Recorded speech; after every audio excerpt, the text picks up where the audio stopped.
매일 마시는 물이 당신을 서서히 죽이고 있다면? 그 일이 실제로 일어났다. 에린 브로코비치, 우연한 계기로 법률사무소의 임시직으로 취직한 미인대회 출신의 싱글맘이다. 다소 과감한 패션을 선호하는 탓에 주변의 눈총을 받기도 하지만 그녀는 당당하다.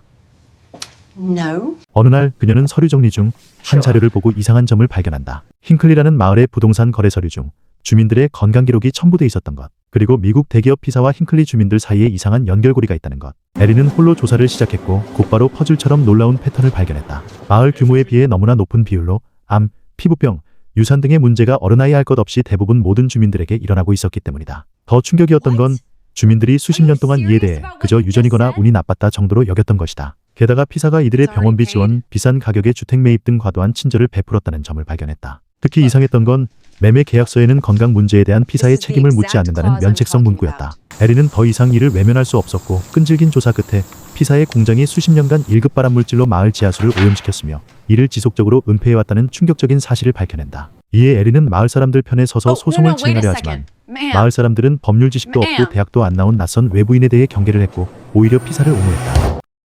하지만 에린이 진심으로 주민들의 아픔에 공감하며 다가갔고 끊임없이 피해 증거를 제시해주자 마을 사람들도 결국 마음을 열게 된다. 그렇게 시작된 소송. 하지만 상대는 대기업이다. 에린은 직접 마을을 수백 차례 돌며 총 600명 이상의 피해자를 찾아냈고 서명을 받아낸다.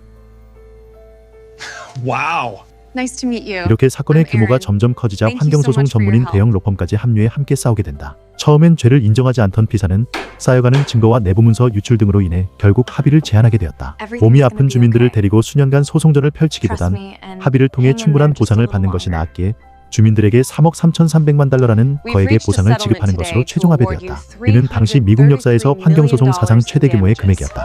이 합의금은 힌클리 주민 600여 명에게 분배되었고 에린은 법률가는 아니지만 이 사건의 최대 공로를 인정받아 무려 250만 달러의 보너스를 지급받게 되었다. 그녀는 법률 지식도 배경도 없는 평범한 싱글맘이었지만 그녀의 집념과 용기 그리고 공감과 행동력은 세상을 바꿔낸 어마어마한 힘이었다. 현재 그녀는 환경운동가로 활동하며 전 세계에 선한 영향력을 펼치고 있는 중이다.